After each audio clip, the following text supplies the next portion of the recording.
ഇതാണ് കേട്ടോ സംഭവം. ഇതാണ് ഒരു ഗ്രാമമായിരുന്നത്.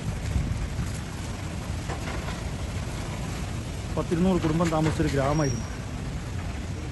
ഇവിടുന്ന് നേരെ താഴത്തേക്ക് വേറെ ഉണ്ട് 100-200 കുടുംബം വേറെ താമസിച്ചു. ആ ഗ്രാമം മൊത്തം അങ്ങോട്ട് ഒലിച്ചു പോയത്. ഇത്രയും വലിയൊരു പാറക്കെട്ടുകളാണ് വന്ന് അടിഞ്ഞത്. വെള്ളം ഒഴി വരുന്നുണ്ടോ? നമ്മൾ ടി വി കാണുന്ന മാതിരി ഒന്നല്ല, അതിലും ഭയങ്കര. മീഡിയ ഒന്നും ഇതിൻ്റെ ഉള്ളിലേക്ക് എത്തിപ്പെട്ടിട്ടില്ല. ഒരു ഗ്രാമം മൊത്തം ഒലിച്ചു പോകുന്നു. ഇനിയുണ്ട് അതിൻ്റെ മുകളിലേക്ക് ഉണ്ട് കേട്ടോ. അത്രയും ലോങ് വരെ ഉണ്ട്. അത്രയും ലോങ് വരെ ഇപ്പോഴും മിലിറ്ററി തെരച്ചിൽ നടത്തിക്കൊണ്ടിരിക്കുക. പടച്ച റബ്ബിൻ്റെ വല്ലാത്തൊരു പരീക്ഷണങ്ങളാണ് കേട്ടത്. അത്രയും ഡേഞ്ചർ അവസ്ഥയിലാണ്.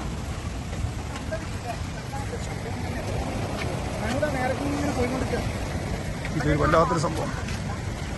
ഇത് ചൂരൽമല എന്ന സ്ഥലത്ത് എത്തിയിട്ടുള്ളൂ. മുണ്ടക്കൈക്ക് എത്തിയിട്ടില്ല. മുണ്ടക്കൈക്ക് എത്തുകയാണെങ്കിൽ ഇനി ഈ പാറക്കെട്ടുകൾ താണ്ടി ഒരുപാട് അങ്ങോട്ട് പോകണ്ട്. അതിന് പാലം പണി നടന്നുകൊണ്ടിരിക്കുകയാണ്. മിലിറ്ററി സേന എത്തിയിട്ട്. അത്രയും ഡേഞ്ചർ. വീടുകളൊക്കെ കണ്ടില്ല നിങ്ങൾ? ഞാൻ നിൽക്കുന്നൊക്കെ ഒരു വീടിൻ്റെ തറൻ്റെ മുകളിലാണ് കേട്ടോ. കമ്പികളൊക്കെ കണ്ടില്ല നിങ്ങൾ? വീടുകളൊക്കെ അങ്ങനെ തന്നെ ഒഴിച്ച് തറ മാത്രം, തറൻ്റെ മുകളിൽ വരെ കല്ലുകൾ വന്ന് അടിക്കുക. ഒരു സൈഡിൽ ഇതാ കുറച്ച് വീടുകൾ കൂടെ ഉണ്ട്. പക്ഷേ അതിനുള്ളിൽ ആരും കാണുന്നില്ല. അവരെ സൈഡ് മാത്രം പോയിട്ടുള്ളൂ. ജനങ്ങളെ കാണുന്നില്ല. കാറുകളൊക്കെ നിൽക്കണോ നിങ്ങൾ? വണ്ടികളൊക്കെ നിൽക്കണ്ട നിങ്ങൾ?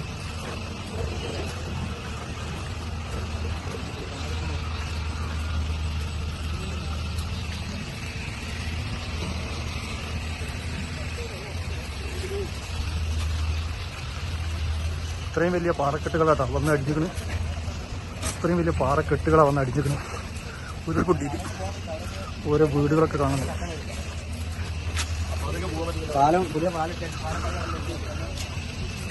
എന്താണെന്ന് വെച്ചാൽ ഇതൊക്കെ സാധാരണക്കാർ താമസിക്കുന്ന ഏരിയ അതാണ്. ഇതെല്ലാം സാധാരണക്കാർ താമസിക്കുന്ന ഏരിയകളാണ്. വീട്ടിൽ എത്രയും വലിയ പാറക്കെട്ടുകളൊക്കെ വന്നാൽ എന്ത് സംഭവിക്കും നമുക്ക് ഊഹിക്കാവുള്ളൂ.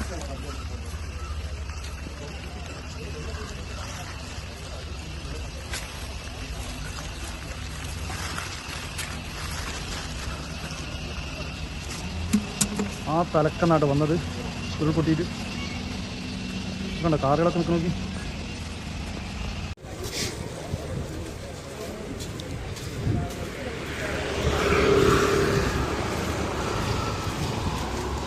മേപ്പാടിയാണുള്ളത്. അപ്പോൾ ഗവൺമെൻറ് ഹോസ്പിറ്റലിൻ്റെ അടുത്താണ് ഇപ്പോൾ നമ്മളുള്ളത്.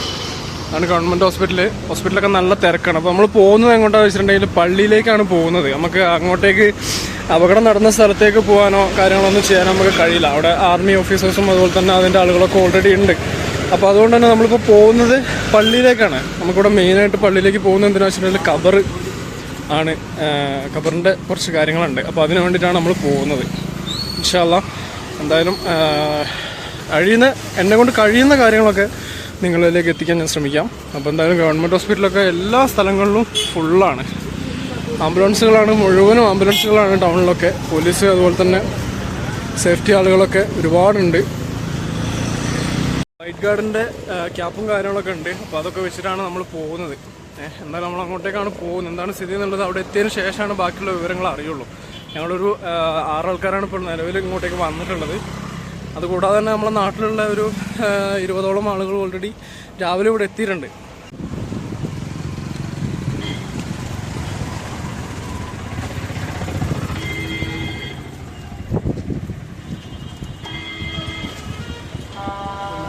ഇവിടുത്തെ ഗവൺമെൻറ് ഹോസ്പിറ്റലിലെ അവസ്ഥയാണ് നമ്മൾ കാണുന്നത് കേട്ടോ. ഗവൺമെൻറ് ഹോസ്പിറ്റലൊക്കെ ഫുള്ള് ആളുകളാണ്. അതുപോലെ തന്നെ ലിംസ് ഹോസ്പിറ്റലിലേക്കും ഇതുപോലെ തന്നെയാണ് ആളുകൾ പോയിക്കൊണ്ടിരിക്കുന്നത്. അവിടുന്ന് കിട്ടുന്ന ആളുകളെ, അതായത് ഈ അപകടം നടന്ന സ്ഥലത്തുനിന്ന് കിട്ടുന്ന ആളുകളെ സ്പോട്ടിൽ ഏതെങ്കിലും ഒരു ഹോസ്പിറ്റലിൽ എത്തിക്കുക എന്നുള്ളൊരു ഘടകമാണ് അവർ ചെയ്യുന്നത്. ഇവിടെ ഇപ്പോൾ കണ്ട കാഴ്ചയിൽ എനിക്ക് തോന്നുന്നു ഏകദേശം ഇവിടെയൊക്കെ നല്ല രീതിയിൽ ആളുകളുണ്ട്. അപ്പോൾ ഇതെല്ലാം ഇവിടെയുള്ള ആളുകൾ തന്നെയാണ്. പുറത്തുനിന്നുള്ള ആളുകളുണ്ട്. അതുപോലെ തന്നെ പോലീസ് ജീപ്പ് കാര്യങ്ങൾ, പോലീസ് ആംബുലൻസ് കാര്യങ്ങളൊക്കെ നിലവിലിവിടെ ഉണ്ട്.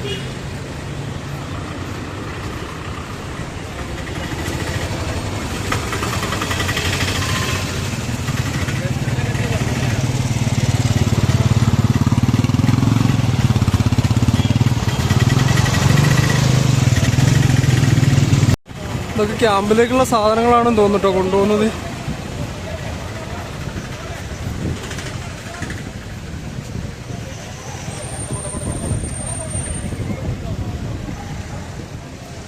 NSSന്റെ വിദ്യാർത്ഥികളും കാര്യങ്ങളൊക്കെ ഇവിടെ ഉണ്ട്.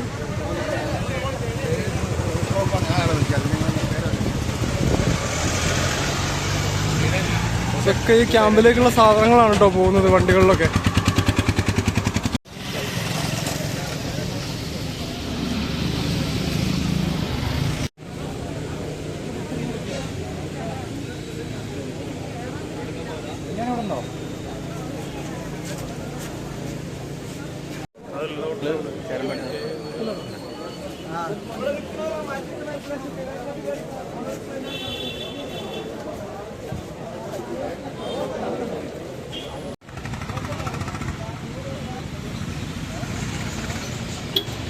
ഇവിടുത്തെ തന്നെ പള്ളീൻ്റെ ഖബർസ്ഥാനിലേക്കാണ് ഇപ്പോൾ ഞങ്ങൾ പോകുന്നത്. ആണ് ഖബർസ്ഥാൻ, ഇതാണ് പള്ളി. മേപ്പാടി ടൗണിലെ മെയിൻ പള്ളിയാണ്. അപ്പോൾ ഇവിടെയാണ് ഈ പരിസരത്ത് മരിച്ചിട്ടുള്ള ആളുകളൊക്കെ അടക്കം ചെയ്യണത് ഇവിടെയാണ്. അപ്പോൾ പിന്നെ നമുക്ക് പരിചയമുള്ള ഒരു ഉസ്താദിൻ്റെ ബോഡി ഇപ്പോൾ ഹോസ്പിറ്റലിൽ വന്നിട്ടുണ്ടായിരുന്നു. അപ്പോൾ അതവിടെ പോയി കണ്ട് എന്നിട്ടാണ് ഇങ്ങോട്ടേക്ക് വരുന്നത്. ഈ ഒരു അവസ്ഥ, ഈ ഒരു ദയനീയമായ ഒരു അവസ്ഥ ഒരിക്കലും കാണാനും കഴിയാത്തൊരു സിറ്റുവേഷനാണ്. വളരെ വിഷമമേറിയ ഒരു കാഴ്ച.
അവിടെ വാരി തന്നോളി.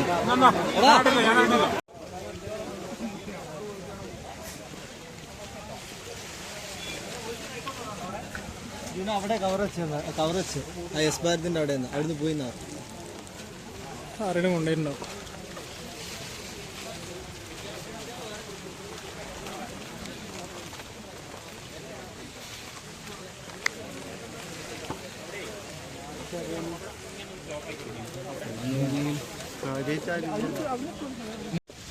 അൽഹംദുലില്ലാ. അപ്പോൾ ഏകദേശം പിന്നെ ഇന്ന് ഏകദേശം ഒരു 60ഓളം ഖബറുകളാണ് ഇവിടെ കുഴിച്ചിട്ടുള്ളത്. ഒരുപാട് ആളുകൾ, നല്ല മനസ്സുള്ള ഒരുപാട് ആളുകൾ ഇവിടെ വന്ന് എത്തിച്ചേർന്ന് ഖബർ കാര്യങ്ങളൊക്കെ കുഴിച്ച് കഴിഞ്ഞ് ഓരോരുത്തർ ഓരോ വഴിക്ക് ഭക്ഷണം കഴിക്കാനും അതിനും ഇതിനൊക്കെ ആയിട്ട് ഇറങ്ങിയിരിക്കുകയാണ്. ഇതൊക്കെ പഴയ ഖബറുകളാണ് ഇവിടെ ഉള്ളത്. ഈ പള്ളി പിന്നെ മേപ്പാടി ടൗൺ കഴിഞ്ഞ ഉടനെയുള്ള സ്റ്റേഷൻ എത്തുന്നതിന് മുമ്പ്, പോലീസ് സ്റ്റേഷൻ എത്തുന്നതിന് മുമ്പുള്ള പള്ളിയാണ്. പള്ളിയിലാണ് ഖബർസ്ഥാനും കാര്യങ്ങളൊക്കെ ഉള്ളത്. ഏകദേശം 60ഓളം ഖബർ ഇന്ന് കുഴിച്ചിട്ടുണ്ട്. അതിലേറെ ഖബറുകൾ ഇന്നലെയും കുഴിച്ചിട്ടുണ്ടെന്നാണ് അറിയാൻ കഴിഞ്ഞത്.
നമ്മളെ കൈക്കോട്ടോ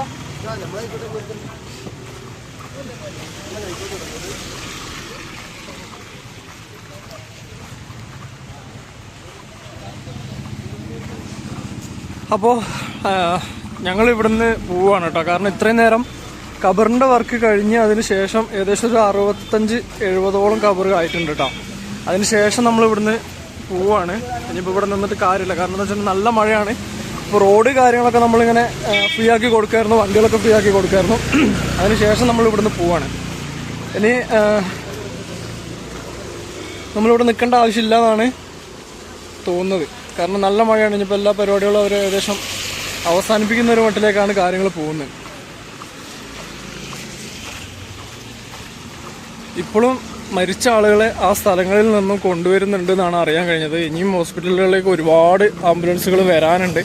അപ്പോൾ ആംബുലൻസുകൾക്കൊക്കെ വഴി നമ്മൾ റെഡിയാക്കി കൊടുത്തിട്ടുണ്ട്. അപ്പോൾ ഇതാ ഇവിടെയുള്ള ആളുകൾക്ക് ഭക്ഷണം അതുപോലെ തന്നെ ഡ്രസ്സ് കാര്യങ്ങളൊക്കെ കൊണ്ടുവരുന്ന വണ്ടികളാണ്.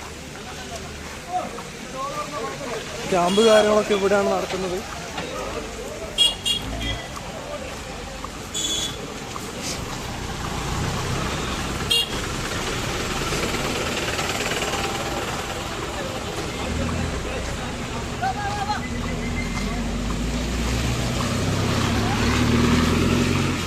ഗവൺമെൻറ് ഹോസ്പിറ്റലുകളിൽ ഇപ്പോഴും വണ്ടി ഇങ്ങനെ വന്നുകൊണ്ടിരിക്കുകയാണ്. അതായത് ആംബുലൻസ് ഇങ്ങനെ വന്നുകൊണ്ടിരിക്കുകയാണ്. കാരണം അത്രയും ബോഡികൾ ഇനിയും വരാനുണ്ട്.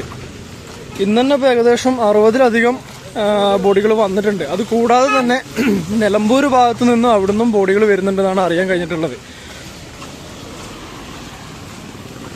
ഗവൺമെൻറ് ഹോസ്പിറ്റലിൽ ഇപ്പോഴും ഉള്ള തിരക്കാണ് നമ്മൾ കാണുന്നത്. ഇപ്പോഴും നല്ല തിരക്കാണ് അവിടെ ഉള്ളത്.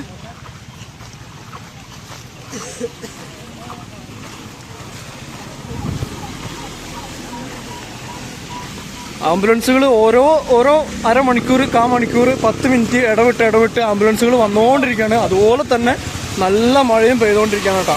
നല്ല മഴയാണ്.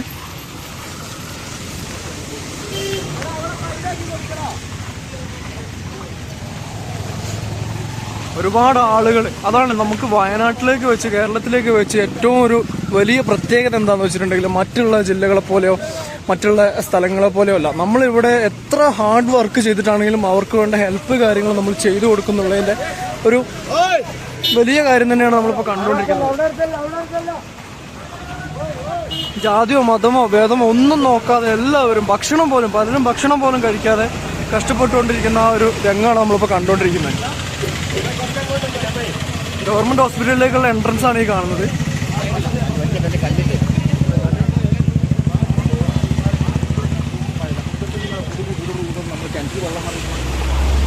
ഇപ്പോഴും ബോഡികൾ വന്നുകൊണ്ടിരിക്കുകയാണെന്നാണ് നമുക്ക് അറിയാൻ കഴിഞ്ഞത് കേട്ടോ. നേരത്തേനേക്കാളും ലക്ഷം തിരക്ക് കുറഞ്ഞിട്ടുണ്ട്. പക്ഷെ എന്നിരുന്നാലും ഇപ്പോഴും ബോഡികൾ വന്നുകൊണ്ടിരിക്കുന്നുണ്ട് എന്നാണ് നമ്മൾ അറിയാൻ കഴിഞ്ഞത്. ഇനിയും ഒരുപാട് ബോഡികൾ കണ്ടുപിടിക്കാനും ഉണ്ട് എന്നാണ് അറിയാൻ കഴിഞ്ഞിട്ടുള്ളത്.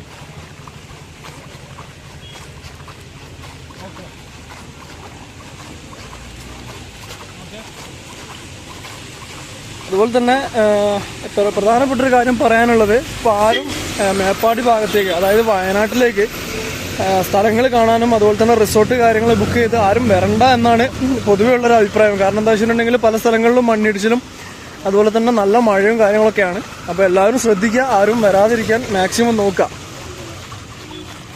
നമ്മളെ ജീവന് നമ്മൾ തന്നെ ഒരു വില കൽപ്പിച്ചിരിക്കണം, ഇല്ലെങ്കിൽ വലിയ പ്രശ്നമായിരിക്കും. കാരണം ഇപ്പോൾ ഈ കഴിഞ്ഞ ഇഷ്യൂസ് ഉണ്ടായ സമയത്ത് തന്നെ അവിടെ താമസിച്ചുകൊണ്ടിരുന്ന ആളുകളോട് അവിടെ നിന്നും മാറി പാർക്കാൻ വേണ്ടി ഓൾറെഡി പറഞ്ഞിട്ടുണ്ടായിരുന്നു.